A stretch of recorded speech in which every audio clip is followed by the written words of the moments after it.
Welcome to our crypto economics crash course. This is part 1, an intro to crypto. I'm Luciano Pesci, PhD. I'm the founder and CEO of Emperitas. We're a team of economists and data scientists delivering crypto, econ intelligence. I also teach data science and economics at multiple higher ed universities. I mentioned this is part 1. Today is going to focus on an intro to crypto. This entire part basically assumes that you don't know very much about crypto and you're looking to get information. If you feel like you're a crypto expert, you understand the technology, you understand the blockchain technology, you understand the trajectory of the economics of the system, you understand the social impacts, just jump to part 2. This will probably be slow for you. But by the end of part 1, you will have a strong foundation about what crypto is, and that'll be important for part 2, where we're going to talk about tokenomics, what goes into a token. And then in part 3, the next frontier for crypto economics will be explained. So what is crypto? There's actually no formal definition. It's a ubiquitous term for cryptocurrencies and their blockchain-related substitutes. So you may have heard of Bitcoin, Ethereum, Litecoin. These are all coins that you can, in a digital currency sense, put wealth into. They function in all 3 of the ways of money. So people who say that crypto isn't money, I would disagree. Crypto is money, very clearly, because it fulfills all 3 of these things. It's a unit of measure, it's a medium of exchange, and it's a store of wealth. Bitcoin has proved that. Ethereum has proved that. Litecoin has proved that. Ripple has proved that. It's also very idealistic. It's built on notions of individual sovereignty, especially around the control of wealth. So this is why cryptocurrencies were the first popularized use of this blockchain technology. Now, the goal of most of the people who are involved in this world is to improve the world. They want transparency. They want voluntary democratic participation. They don't care about national borders. Those things are falling on the wayside as they connect around digital ways to send commodities, people, and ideas around the world. You may have heard the comparison that crypto is tulips. This is where I would say it is not. There are some interesting similarities to the performance of crypto in 2017 in the Dutch tulip mania of the 17th century. Just like tulips, Bitcoin had no impact on the overall U.S. economy. Just like the U.S. economy, the Dutch at the time were the biggest, largest mercantilist, trade-based nation state with huge wealth. This is a luxury good for the richest country on the planet at the moment. But tulips are also a real commodity. They wilt, they die. And in the United States, it's a $58 million a year industry. So even today, it's not a very large part of the economy. It still exists. So why did at one point people want it so bad? If you go to the bottom right here, there are a couple of references, links. The first one is a great historical recounting of this entire mania, how it was fueled by wealth, how it was fueled by happenstance. There was a point at which where 10 tulips could cost as much as a house. There was a trade that had been proposed at that ratio. Go there, read about it. It's very interesting. Well, there's a fundamental difference between tulips and cryptocurrency, and that's the blockchain technology. Because tulips were a luxury good, and they are a commodity in the very real sense that, again, they wilt and they die. Blockchain technology creates an infinitely transparent sequence of events that can fundamentally transform the nature of trust in human society. It's not tulips. This idea of blockchain is not very old. It came out, the real first sort of agreed upon date is 1991. And the idea was document control. How in this new digital world do we make sure that we can ensure a document and its signature are valid? It's not fraud. Well, 1991 was the same year Terminator 2 was released. That's how recent this idea is. The idea of a decentralized database, a ledger. Now, credit is usually given to Bitcoin. This is actually an example called Stigler's Law, that it's always the second use of something or the second person who talks about it that gets credit for the invention. Bitcoin is where almost every single person believes this idea of blockchain came from. It didn't come from it, but it is the first popularized use of it, the first successful use of it. And blockchains are identifiable because they have these characteristics. There's going to be some block that has data and hashes. That information is going to be distributed out through a network at nodes. There will be some sort of consensus mechanism of getting feedback from those nodes. And just like before, down in the bottom left, a couple sources for you to go if you have interest, understand the history of blockchain, understand the technology. That's a great video where it is very simply explained. Now, I mentioned that this is an idealistic group. The idea is to revolutionize the world. The people who are really passionate about blockchain and really passionate about crypto see how it's going to fundamentally change the nature of trust and how that opens up new markets, how that opens up new innovation, how that frees up capital to move around to where it might be the most useful. And so this early version of crypto has focused on money because, when you start to change the nature of trust, moving wealth around, moving it with money, digital money, is very easy. Now, decentralized systems overall, they're far more flexible, they're far more adaptive. In nature, this is akin to monoculture. When we plow down a forest and then plant a single genetic crop for miles and miles and miles, that is susceptible to, if one thing goes wrong, the whole thing can fall. In nature, it's usually much more robust because it decentralizes the ability for the whole system to go down. Everything's not identical. There's multiple perspectives that come into it. That decentralized nature has proven far more robust. And blockchain is an example of this. Now, decentralized systems and centralized systems both depend on perfect information. It doesn't matter which of these two approaches you choose. You still have to have the correct, right information to guide decision making, whether that's going to happen in a decentralized way or a centralized way. And I think for most of human history, we have had this mentality of centralized. We have that era of the monarchs, of the empires, of the kings, single individuals who commanded everything because of their wisdom. Turns out that that's not as effective as just decentralizing information to huge amounts of people and getting their feedback. This technology has attracted so much hate. It's been surprising, actually. Some economists are calling it for it to be outright banned. Joseph Stiglitz is an example. Just ban Bitcoin, he says. But blockchain and crypto are early in their individual product life cycles, and this is a framework, a concept from economics that I'm going to talk about a lot in each part of this crash course. Just like a human, a product will move through these maturity phases where, initially they're very small, there's not a lot of adoption. This is Bitcoin in, 2010, 2011, 2012. Then it starts to get some hold. It's more than the low-hanging fruit, people who they just trip over. Now other people start to see the value and they jump in. And you call this whole group early adopters. And then there's just this watershed change moment where suddenly and everything takes off and just rapid growth, rapid adoption, rapid price increases. If you're talking about a cryptocurrency. It's called J-curve growth because if you look at it on a scatter plot, it looks like a hockey stick or a J-curve. That doesn't last forever, and startups love to talk about this moment all the time, that they've hit their J-curve growth. Well, the product life cycle says that at some point you're going to hit broad maturity. Now you're experiencing just broad market adoption. Everybody wants to be involved with Bitcoin. At some point, there's still an upper limit on the market, and so you will hit diminishing returns, you'll hit a maximum, and then you'll start to slowly lose people who are holding it. And you will die. And every single product that's ever been looked at follows this path. So crypto is in that early phase where there's, moments of J-curve growth when good ideas take hold, but there's also a lot of, Wild West, ICO fraud stuff. People do use this for terrorism. People do use this for buying drugs, buying humans. But a zero tolerance policy that's being applied to crypto would collapse other markets. You couldn't have all kinds of other verticals.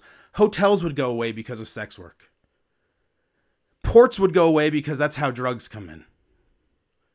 There's no amount of zero tolerance that you can apply to the economy to stop this stuff. And any technology will be used for that, not just crypto. Here's an example. Fiat, government-issued paper money. 90% of it in the United States contains trace amounts of cocaine residue. So money itself would have to go away because it's being used in a bad way. The other place that this unequal comparison gets applied is in the digital nature of cryptocurrency and the idea that it's hackable. It is hackable. That has been proven. There is no system, however, that humans can create, in my mind, that will not be subject to these kinds of vulnerabilities. And paper, by the way, fiat, that's constantly hacked. It's called counterfeiting. There's $200 million. It's 1.6% of the money in circulation is fraudulent. There are dollars called super dollars that are so good that they just keep staying in circulation. They're a prize export of North Korea. Again, you can go down to that link and read about that history. Okay, so if paper is hackable, do we just get rid of it? No. Because the idea is you look for net benefits. Now, this is my definition. Other people might have different definitions. I'm trying to look at the history of crypto in a almost human anthropomorphic sense about generational connections, because there are things that connect cryptos, just like genetic links connect humans. And before 2016, they all had something in common. They were very early, and they were all money. They were all trying to be money. And since then, there's been a whole new wave of cryptos that I'll call Generation 1 later on. And some of them are forks built on top of these Generation 0 cryptos. So we'll talk about the ERC20 protocol. Talk about the Bitcoin blockchain. There are other tokens built on top of that. But these pre-2016, mostly money, and they inspired this next generation. The top 5 are listed there. You can go to CoinMarketCap. They represent, these top 5, about 63% of the 300-ish billion crypto market. That seems to be fluctuating daily at the moment. Now, in economics, there are things called complementary goods. You buy it because you buy something else. So the example that's usually given is something like sugar in coffee. Some people like to have sugar in their coffee. Those are complementary. Exchanges are one of those kinds of complementary commodities in the market right now. We could just, you and I, individually pass cryptocurrency back and forth, but it's a lot more convenient to just do it on an exchange where whole groups of buyers and sellers are coming together and we can get sort of a market outcome, a good estimate of what the actual value might be. These are very similar in nature to financial markets. Some can be auction houses. That's a little different. Maybe you have some of the physical Bitcoins and you want to put them out to an open auction at a specific moment. But in general, exchanges are just like a financial market. You just say sell and you just push it off and it's gone. You say buy and it just shows up. This is very different from those direct brokered trades that I was talking about. And we already spoke about forks, but this is another one of those complementary things. One technology may be totally dependent on the code of another. And this link in the bottom left will take you to the list of ERC20 token coins. So these are coins built on top of the Ethereum code. There's a large growing number of ways to categorize these cryptos, these tokens. Even the federal government, by the way, cannot figure out what crypto is. So if you go to that link in the bottom left, it shows you globally, not just in the United States, but globally, all the regulation changes globally. It'll also show you the US regulation. It's only a few months old. It's from March, and it's already outdated. The federal government and the different divisions within the federal government who think they might have oversight over this can't agree on what it even is. So take these definitions with a grain of salt is my point. But within the crypto community, there are securities tokens. These are tokens that you just buy because you're going to hold them. They're investments.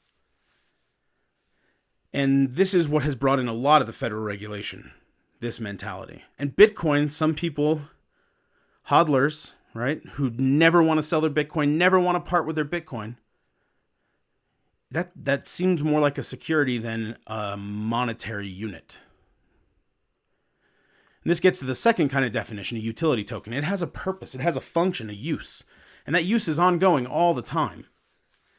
Now, that can include an equity stake in something like a startup, but it could also be a coupon for use of a system in the future. It could be a currency itself. It could be a record, a proved record that just follows you around.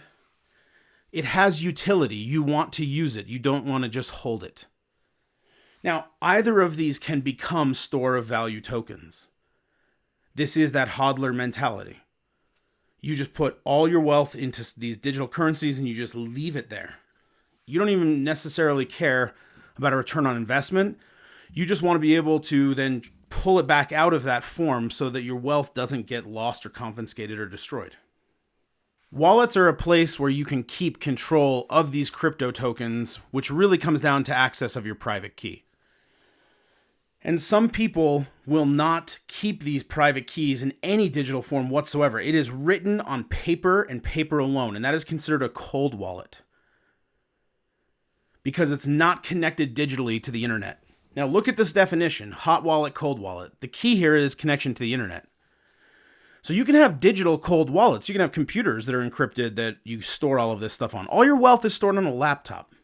Not in Fort Knox anymore, not in a bank, not in a security deposit box, not under your mattress. It's in a laptop, or it's on a sheet of paper, or it's on an encrypted USB device. Security, because the blockchain is permanent, is a high priority. And so when you consider something like wallets, you really should be considering, how much are you trading? If you got $5 on Coinbase, I have a friend who's got $5 on Coinbase. Maybe it's down to $3 right now. Maybe it's up to $7. It's not a lot. If he gets hacked, if it gets compromised because he's connected to the internet, he's willing to pay that premium for that risk. If you have hundreds of thousands or millions of dollars of wealth in these digital tokens, you probably don't want it connected to the internet. Another place that blockchain and crypto as a way of getting participation, incentivizing participation into that blockchain system, are smart contracts. These are like legal contracts, but they're not programmed in a human language. They're not necessarily written out. They're coded. Everybody can see exactly what it's going to do, and then you decide if you want to participate.